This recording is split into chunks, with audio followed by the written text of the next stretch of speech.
Yo, what's going on, Kicks Army? Today I'll be doing a sneaker drawing on the Air Max 97 Mustard Yellow, as well as talking about Dr. J's constructive criticism on Joel Embiid, LeBron's HBO series called The Shop, and Jimmy Butler trade rumors. Let's get it!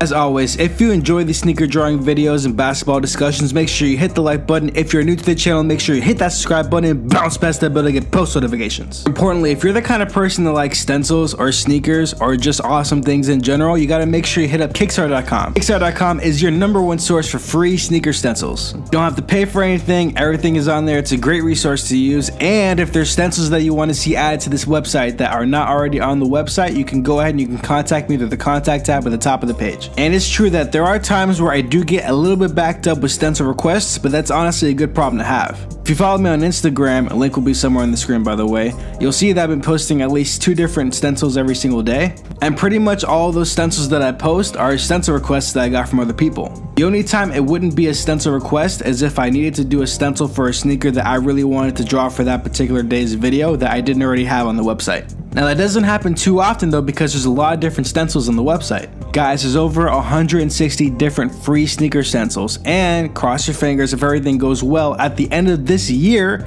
there will be over 300 different free sneaker stencils. That is just nuts. So, long story short, make your voice be heard, submit a stencil request today. As I mentioned in the beginning of the video, and as I mentioned also in the title, so you guys probably already know this is a sneaker drawing of the Air Max 97 Mustard Yellow that is set to release sometime in September. Retail price is 160 bucks, and I do have to be honest about critiquing myself for this particular video. The bottom section on the upper I might have messed up on, mainly because I used a particular yellow that was way deeper than I intended, and it wasn't until after the fact that I already started to use it that I realized it was too dark. That's why you're gonna see as this drawing progresses that bottom section is a little bit orangey. It's not how I wanted it to be, but the drawing still looks pretty good and it's pretty close to the original image. So it's not the biggest L that I could have taken, but it is an L regardless. But that's okay though, because with every L that you get, somewhere deep inside there's a W in there. If you choose to focus on the L, you'll never see the W's. Somebody quote me please. But in terms of basketball news, we actually have a number of really interesting stories today. Starting from the top, we have Julius Erving, also known as Dr. J,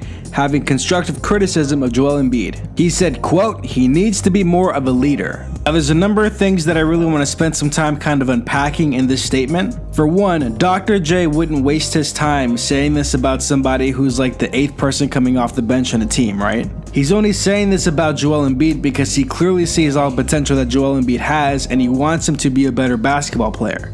Like, he's not telling him he needs to be a better leader to make him worse, he wants him to become better, plain and simple. And leadership is a funny thing. I believe everybody has the possibility, or at least the chance, to learn how to be a leader, but there are select few people who are just natural born leaders. I think what he's trying to insinuate is that Joel Embiid is the kind of person that would benefit of learning what it is to become a leader. Not only benefit himself and his game, but to benefit his team so that way they can have a lot more success coming up in the future. Like, I know a lot of these NBA veterans want to see the league get better. They want to see these young players get better. Especially since Dr. J kind of played for the 76ers back in his day, and Joel Embiid kind of plays for the 76ers now. So yeah, it's obvious that he wants to see Joel Embiid do well. Another point that I kind of want to make too, there is a big difference between constructive criticism and hating.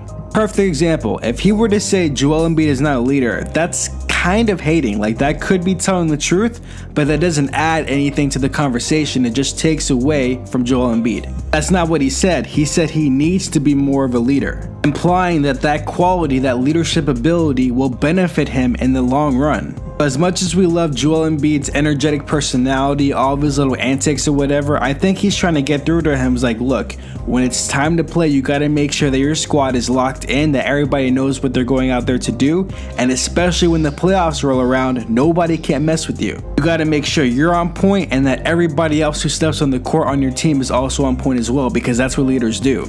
They make sure nobody on their team falters, they make sure everybody's in line, and they make sure they do whatever they can to work together to get the W. And yes, yes, he's very young in his career. I believe he's in his 3rd season or something like that. But the point is, you want to build up these core values early so that way they stay with them the entire career and after the career as well. So yes, Joel Embiid, if you're listening to my videos, I know you watch my videos, bro. I ain't even gotta ask this. Just do me a favor, listen to Dr. J and you'll be good. Next up, we had a small preview that was recently leaked. LeBron James HBO special called The Shop. The reason why it's called The Shop is because him and the other people that he's having on the show are literally in a barbershop. And the symbolism behind that is that the barbershop is notoriously a place where you're not just going there to get a haircut, going there to conversate, to interact with the other people there, and to really have a discussion and to have a good time. It's that idea of community and building relationships and all that that really is the heart and the soul of what a barbershop is. And obviously you want to get your haircut too, but you know, by default, because most of the time when it's busy and you're waiting, you're talking to the other people in the barbershop. Now, if you're watching this video, the show is either on right now or it already have aired.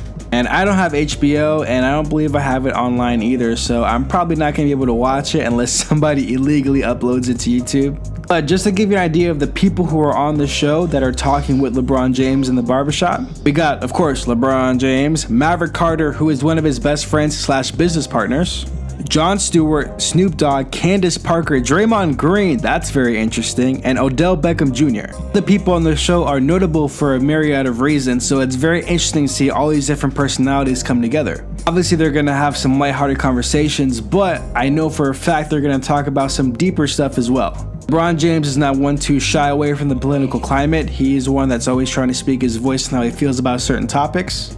And when you have a platform like he does, and when you have all these people coming together to do this special, if they were just talking about nonsense the entire time, like random conversations here and there, it probably wouldn't be that interesting.